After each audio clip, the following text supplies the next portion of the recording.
쌍둥이 참 왜 이렇게 쌍둥이는 전부 세종에 왔는가 봐. 왜 이렇게 쌍둥이가 많아요? 쌍둥이를 키우시는 분들 쌍둥이에는 엄청난 상처가 있다는 걸 아시고 많이 사랑해 주시기 바랍니다. 여기도 많이. 왜냐하면 일단 뱃속에 있을 때 그 사랑을 다 독차지해야 되는데 독차지 못하고 사랑을 분산시켰기 때문에 자기가 100%를 받아야 되는데 50%밖에 받지 못했더니 태아 속에 있을 때 그걸 느낀다고 합니다. 영적으로. 그래서 이렇게 보면은 우리가 태아 시절의 상처가 있어요. 태아 시절에 받은 상처가 있고 그러면서 자라면서 이제 성장기에 있는 상처가 있겠죠. 예. 태아 시절의 상처는 쌍둥이가 제일 많다. 그래서 쌍둥이가 태어났는데 아이들이 건강하다 그러면 굉장히 감사하셔야 돼요. 제가 지금까지 본 쌍둥이는 건강한 아이가 별로 없었습니다. 예. 그러니까 쌍둥이가 임신했다는 굉장히 좋았는데 나중에 태어나고 보니까 키우다 보니까 애가 건강하지 못하거든요. 그때 많은 낙심이 되실 거예요. 근데 그럴 때 우리가 포기하지 마시고 얘네들이 태아 시절에 뺏겼던 그런 사랑을 자라면서 많이 줘야 됩니다. 네, 그래서 그 다른 아이들보다 더 많은 관심을 가지시고 그래서 또 훌륭한 그런 사람들이 되었으면 좋겠습니다. 그래서 우리가 어떤 태아기나 성장기나 어쩌면 우리가 어떤 질병이나 이런 문제로 말미암아 모든 사람은 다 상처 가운데 살게 되어 있습니다. 뭐 갑자기 식구의 죽음을 만난 상처도 있을 것이고 또 아이들의 입장에서는 사별의 상처보다 이혼의 상처가 더 크다고 합니다. 아이들이 바라볼 때는요. 부모가 이혼하는 거.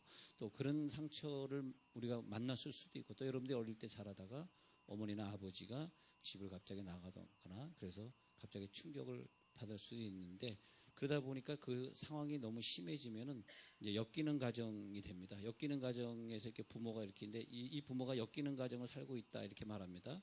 엮이는 가정. 그러니까 숨기는 가정이 돼야 되는데 엮이는 가정 살고 있다.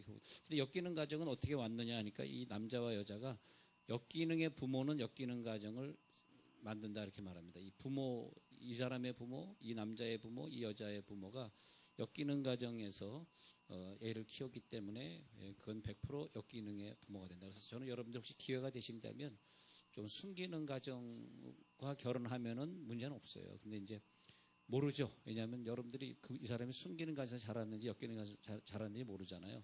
근데 이제 또 하나님의 은혜인 것 같아요. 여러분들이 처녀 총각 시절에 이 상담을 다 공부하는 거고 그다음 아버지 학교까지 졸업한 다음에 아니 총각이 아버지 학교까지 졸업해 이건 좀 말이 안 돼. 하여튼 그런 다음에 결혼하려 그러면 또 못해요.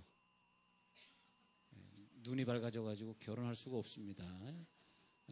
콩깍지가 결혼하는 거지 절대 눈이 밝아지면 결혼할 수가 없어요. 그러다 보니까 또 하나님이 감사하게도 40대나 50대 돼서 이제 내가 아이를 좀 사랑으로 키워야 되겠다 이렇게 그때 가서 생각이 드는 거겠죠. 그러니까 이제 우리가 엮이는 가정에서 자랄 때 자식들은 그것을 아빠나 엄마에게 따지거나 소리지거나 할 수 있는 상황이 아니잖아요. 그냥 자기가 그걸 그냥 받아들여야 되잖아요. 받아들이다 보면은 거기에서 나중에 상처들이 축적이 되게 되고 그런 다음에 자기가 결혼한 다음에 똑같은 아버지의 일을 또 반복을 하게 되는 거죠. 근데 그 시어머니에게 받는 고통은 그것은 처음 받는 게 아니다. 그렇게 말을 해요. 그것은 시어머니에게 받는 고통은 어디서 받았냐? 내가 어릴 때 엄마에게 받은 것이다. 그러면 엄마가 된 자는 딸을 사랑해줘야 되겠죠. 그래야지 그가 좋은 시어머니를 만나겠죠. 그것이 우리들의 인생의 운명이다. 인생의 운명. 그래서 예수를 잘 믿으면 운명이 바뀔 줄 믿습니다. 여러분 예수를 잘 믿어가지고 운명을 빨리 바꿔버려야 돼. 안 그러면 저나 여러분들은 상처가 없는 사람은 하나도 없어요. 그래서 자 엮이는 가정을 보면은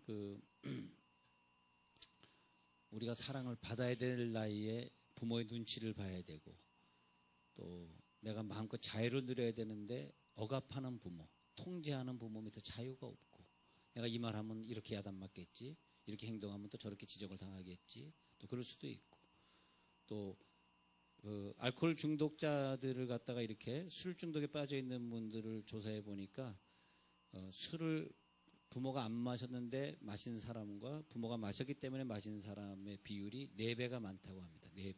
그러니까 그 4배라고 하는 것은 이렇게 보시면 돼요. 3명 지나가고 1명 지나가고 3명 지나가고 1명 지나가고. 그러니까 4명이 서 있는 중에 3명은 부모가 술을 마셨기 때문에 배운 사람이고 그 중에 1명, 즉 25%는 자기가 스스로 배운 사람이고 뭐 직장에 다니다 보니까 배웠다든지 뭐 그렇게 되겠다는 거죠. 그래서 이제 엮이는 가정입니다. 그 다음에 또 어떤 가정은 가정을 소홀히 하고 돈 버는 일에 심취하고 사는 사람의 경우 일중독. 종교 중독은 뭐냐면 가정 팽개치고 교회 사는 사람. 예. 어릴 때 그런 엮이는 가정에 상처가 있잖아요. 그러니까 내가 사랑을 받아야 되는데 사랑의 상처. 집에 아버지가 없잖아. 그러면 엄마가 아버지 없는 것 때문에 힘들 거 아니에요. 힘들면 그 엄마를 도와줘야 되잖아. 그잖아요. 대리 배우자, 대리 부모. 동생들이 울잖아. 엄마 아버지 집에 없잖아. 그럼 내가 키워야 되잖아요. 그러니까 그런 경우 또 중독에 빠진 사람이 있으면 엄마가 늘 거기에 상처를 받고 거기 눈치를 봐야 되니까 그 속에서 자라날 때 아이들이 받는 상처. 편모스라, 편부, 계부, 별고, 재혼, 이혼 다 비슷한 상처들입니다. 예, 그런데 거기에서 우리가 힘들어할 때 야곱의 경우를 보니까 쌍둥이로 태어났습니다. 그러니까 얼마나 힘들었겠는가. 100의 사랑을 받아야 되는데 50배의 사랑을 못 받았을 거 아니에요. 힘들어서. 그래서 그 상처가 벌써 태어날 때 자기 형의 발뒤꿈치를 잡으면서 태어났다 그랬어요. 그러니까 얼마나 상처가 많았으면 그 경쟁의식, 경쟁욕을 가지고 형의 발꿈치를 잡고 태어나게 됩니다. 그 후에 후시탐탐 노리는 거죠. 형이 복 받으면 안 되는데 저 장자의 축복을 내가 받아야 되는데 기필코 내가 이 복을 누려야 되는데 그렇게 생각하게 된 거죠. 예, 그래서 팥죽 한 그릇을 가지고 형의 장자권을 뺏는 결국은 정당한 방법이 아닌 사기치는 방법을 통해서 형의 권한을 뺏게 되죠. 예, 그런 다음에 또 한 번은 형이 나가 있을 때 아버지에게 별미 축복이라 그래서 자기가 사냥한 고기도 아니면서 집에 있는 거 잡아다 드리면서 거짓말로 잡아왔다 그러면서 아버지에게 또 축복을 빼앗죠. 그랬을 때 형이 가만히 있겠어요? 그 어마어마한 복을 다 뺏어갔으니까 죽이려고 했을 때 자기 상처로 인하여서 어떤 고통을 자초해 놓고 그리고는 이별의 세월을 보내게 됩니다. 그래서 사실이 우리들에게 어떤 어려움이 있다는 것은 원인 제공은 항상 그렇게 해결돼. 내가 했다. 남을 얘기하면 상처가 치유가 안 돼. 이 모든 원인은 나로 인해 시작됐다. 그럼 내 상처가 치유되면은 그 다음에 남이 치유되는 것이지. 이 엮이는 가정에 있는 사람들은 나라고 생각하지 않고 자꾸 상대방, 부모를 자꾸 생각하는 건 아직까지 우리가 성인 아이를 갖다가 다른 뜻으로 에? 히틀러? 오, 난 무슨 말인지 아세요? 어떻게? 키덜트? KID.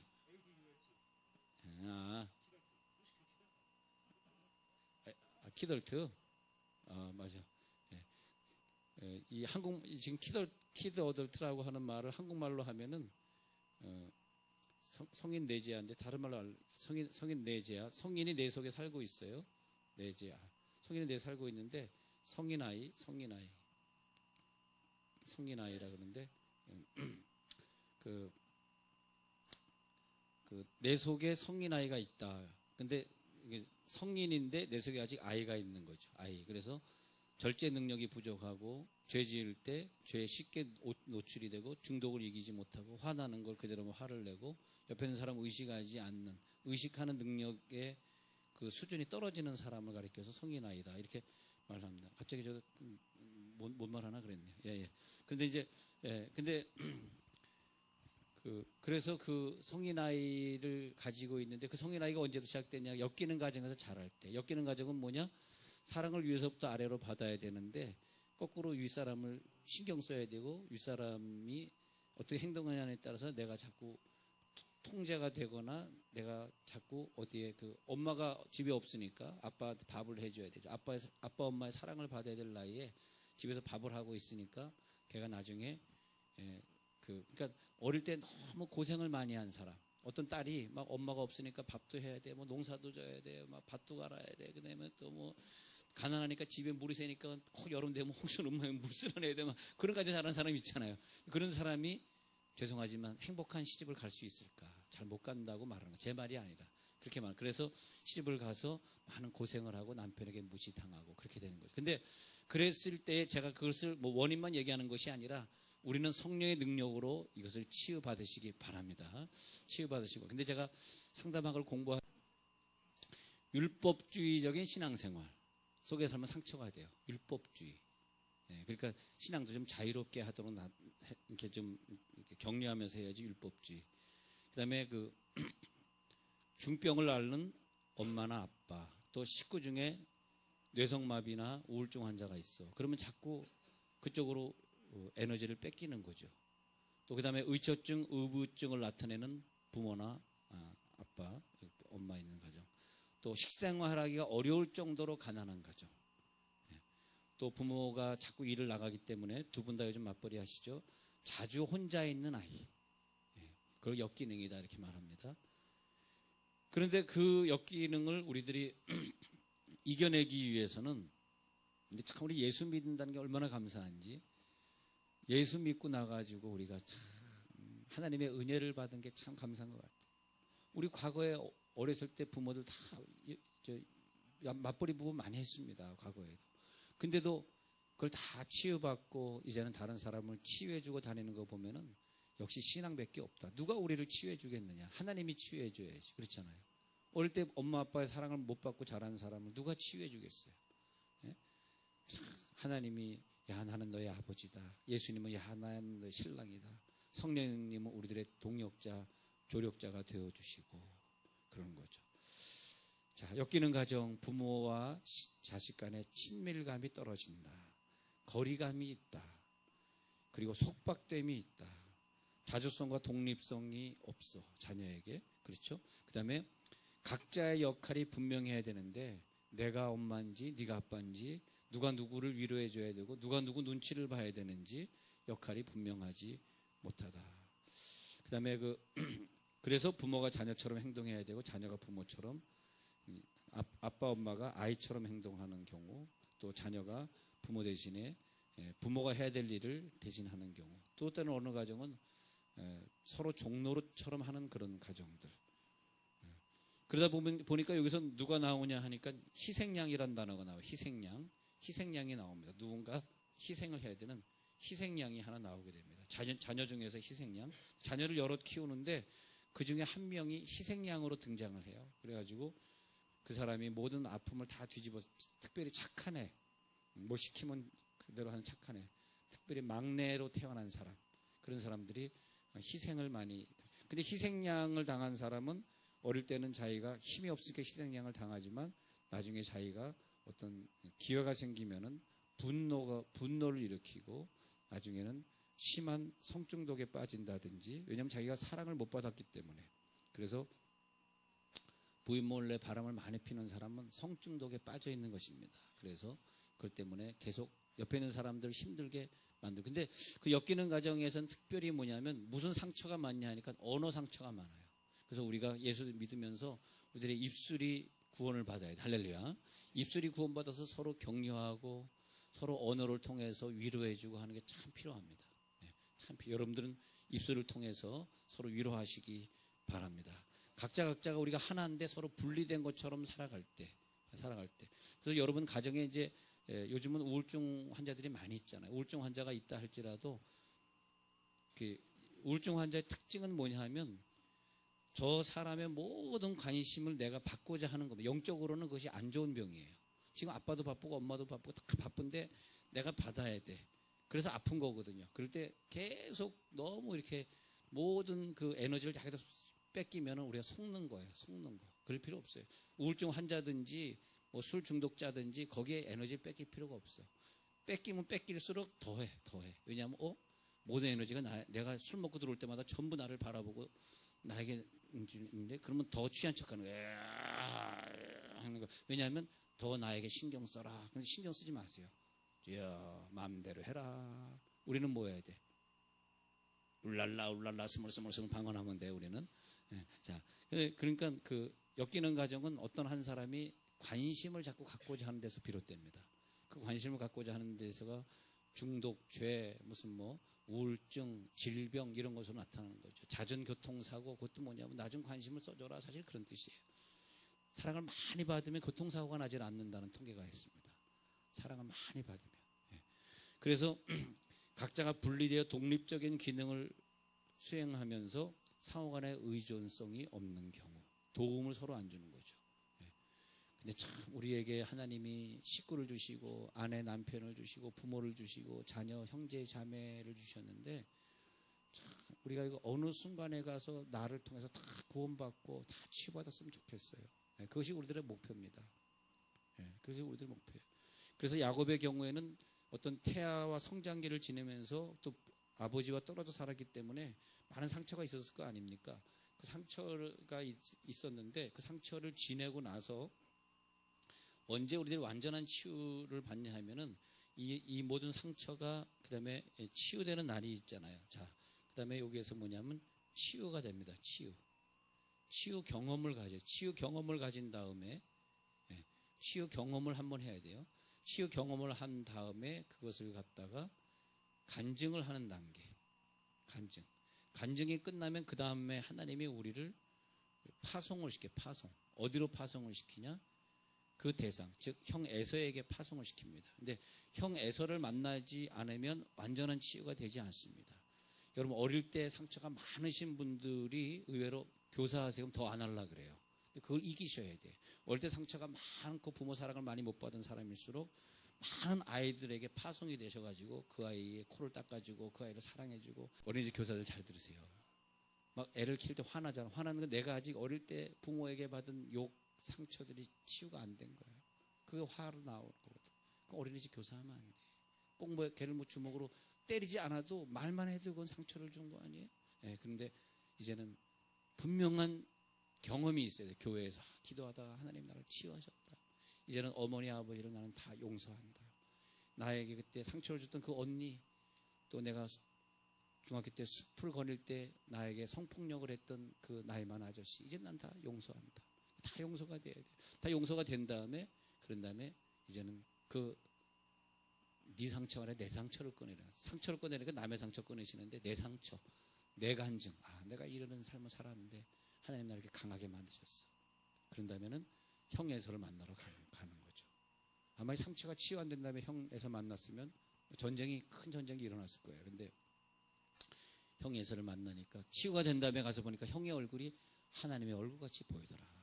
오늘 33장에 보니까 형의 얼굴이 10절에서 하나님의 얼굴을 본 것 같사오며 형님도 나를 기뻐하시. 치유된 다음에 원수를 만나니까요, 원수가 변화되어 있네. 나 죽일 줄 알았는데 안 죽이네. 참 이상하게 치유라고 하면서 하나님이 하시는 과정이기 때문에 내가 치유돼야 남이 치유되는 거더라고요. 내가 어느 정도 치유되느냐, 계속 중독성에서 헤매고 있는 그 사람이 하나님의 능력으로 변화될 때까지 그 사람을 사랑할 수 있는, 도저히 사랑이 안 가잖아요. 그 사람 사랑이 안 가거든. 그러니까 부부가 자꾸 사이가 멀어지는 거야. 그러니까 이상한 가정이 되는 거라고. 그러나 그 영혼을 사랑할 수 있을 때까지 가는 것이 현장으로 파송되는데, 고아로 자라나는 사람은 고아원에 파송돼야 치유가 되고. 왜? 하나님이 우리들에게 그걸 사역으로 주셨으니까. 사역하라고 주셨으니까. 할렐루야. 그렇지 않아요? 청소년기에 여기서 여러분 중고등학교 시절에 막 그냥 온갖 나쁜 짓 다 하고 돌아다니는 애들 있죠. 여러분 키우는 애들 중에. 괜찮습니다. 괜찮아. 왜 괜찮냐? 걔들이 상처 치유 경험을 가지고 간증했다가 그 다음에 집 나가서 헤매고 돌아다니는 애를 위해 파송되면 됩니다. 그때 가서 치유되는 거예요. 왜? 하나님이 야, 너의 할 일은 그거밖에 없다. 네가 집 나가서 싸돌아다녔으니까 집 나가는 애 전문으로. 근데 또 그 사람이 집 나가는 애 전문으로 이렇게 또 사회가면 또 잘 돼요. 또 왜냐? 나도 나가 잘했거든 하면 뿅 가거든 걔네들이. 어머, 선생님하고 나하고 똑같네요. 나도 집 나왔는데 이러면서 예의가 되는 거야 그게. 그럴 때 어린이집 교사가 애를 때리기 전에 그래, 얘가 왜 때리냐 하면 자기가 맞았거든. 맞은 상처가 치유가 안 되거든. 그럼 또 폭력을 또 가하는 거예요. 그런데 딱 보다가 때리려다가 아니야, 나는 어렸을 때 맞고 자랐지만 이미 나는 예수 안에서 야곱처럼 치유를 받았지. 나는 에서랑 싸울 필요가 없지. 자, 에서가 여기 있는데 에서를 때리면 안 되잖아요. 에서는 형이잖아. 때릴 대상이 아니잖아. 그래, 네가 얼마나 힘들면 밥을 그렇게 먹겠니? 그래, 오늘은 그 정도 해라. 잘 먹었다. 내일 또 먹자. 아니, 그게 자연스럽게 나와야 된다니까. 자, 그래서 오늘 보면은 이제 시간이 많이 가서 마쳐야 되는데, 상처 현장까지 가서 사역이 될 때에 인간은 완전한 치유를 받는다. 여러분, 우리 교회 다니는 모든 사람들이 사역을 하시면 좋겠어요. 사역을. 그러면서 그래. 근데 자기가 사역이 안 되면, 예수 안에 깊이 들어와서 그런 걸 체험하지 않으면, 나를 야단칠 때 그 아버지가 얼마나 힘드셨으면 그렇게 나를 야단쳤을까. 우리 집에 돈이 없을 때 나에게 공납금을 못 줄 때 그 엄마의 마음은 얼마나 아팠을까. 그걸 알 수가 없거든. 그러나 공납금이 없어서 학교를 못 가는 아이를 만나서 사역을 할 때 그 아이의 감정이입, 그 다음에 치유 드라마, 그런 것들이 형성이 되면서 너 힘드니? 내가 그렇게 어릴 때 공납금이 없어서 학교에 학비를 못 냈는데 네가 그러니? 그러면서 걔를 도와줄 때 비로소 공납금을 안 줬던 어머니를 거기서 용서하는 거죠. 이해가 되시죠? 그러면서 우리가 치유가 되어 간다. 교회는 뭐 하는 곳이냐? 여기서 서로 치유를 경험하고, 그리고 치유 경험을 나누고, 그리고 내 대상을 알아봐서 그 대상에게 찾아가서. 여러분, 목장 예배 우리가 드립니다. 왜? 서로 치유를 나누는 거예요. 나 사실 이런 아픔이 있는데 그걸 부끄럽게 생각하면 안 돼. 엮이는 가정은 그걸 자꾸 감춰요. 그리고 자꾸 얘기를 안 해. 그리고 내 가정에 비밀이 많아. 그 가면을 써. 그래서 제가 늘 얘기하지만, 성격과 신앙이라면 저는 성격을 택하겠다 그랬어요. 이제 보면은 말이에요. 성격은 뭐냐? 치유받은 성격이 중요한 거죠. 치유받은 성격 위에다가 신앙의 옷이 덧입혀지면 완벽한 신앙인이 됩니다. 성격도 좋고 신앙도 좋고. 근데 성격이 안 고쳐졌는데 신앙이라는 허울로 덮여져 버리면, 가면을 쓰고 사면 자기가 대단한 존재인 줄 알아요. 그래가지고 사람과 자꾸 부닥치는 신앙이 되는 거예요. 남편을 돌보냐고 네가 기도 안 해서 그래. 막 남편한테 그러는 여자가 되는 거죠. 그럼 어떻게 되겠어? 가정이 이상해지잖아. 엮이는 가정이. 신앙은 좋은데 가정은 역기능이 되는 거잖아요. 그래서 여러분들이 이제 우리가 여기서 신앙생활 하시면서는 좀 건강한 내재야, 건강한 자, 결혼할 때는 보통 그런다 그래요. 평균 남자는 한 5살짜리고 여자는 한 7살짜리라 그래요. 그렇게 그런 상처 치유가 안 된 사람들끼리 만났는데 서로 협조를 해가면서, 왜 이 사람이 자꾸 화를 낼까? 자꾸 폭력을 쓸까? 왜 사람이 자꾸 부정적인 얘기? 왜 사람이 사람 만나는 걸 두려워할까? 분명히 그럴 겁니다. 왜? 5살짜리밖에 안 되니까. 또 여자는 7살짜리니까. 자, 그러면서 우리가 좀 이제 상처가 극복됐으면 좋겠습니다. 여러분들이 이제 건강한 내재아가 되기 위해서 우리 교회에서 어머니 학교라든지 아버지 학교라든지 리더자 스쿨이라든지, 지금은 아니지만은 여러분들이 그런 거 하게 되면 잘 참여하셔서 우리 교회에서 정말 건강한 가장들이 나오시길 바라요. 건강한 어머니들이 나와서, 왜냐? 여기서 자라는 아이들이 세계에서 훌륭한 복음 전달자들이 될 것을 저는 알고 있기 때문에, 그런 아이들이 신앙생활을 잘하는 가정이 되려고 그러면 부모가 마음이 하나가 돼서 한 가지로, 그러니까 이게 조용히 믿는 가정들 말고 뜨겁게 주님을 사랑하고 그냥 목숨 바쳐 주님을 사랑하고, 그런 가정, 그런 부모가 될 때야만 아이들이 우리 가정의 부모가 항상 의견이 일치되네. 자녀들 앞에서 의견 충돌을 보여주지 마시고 그래야 될 줄 압니다. 다시 야곱의 얘기로 마치게요. 그래서 야곱은 참 많은 아픔이 있었던 사람 중에 하나예요. 야곱은 정말 눈물 속에 살았을 것입니다. 그러나 어떻게 이렇게 형을 만나는 순간을 보면은 야곱이 달라져 있어요. 완전히 치유받은 모습으로 야곱이 나타나고 있어요. 야곱은 드디어 변화됐구나.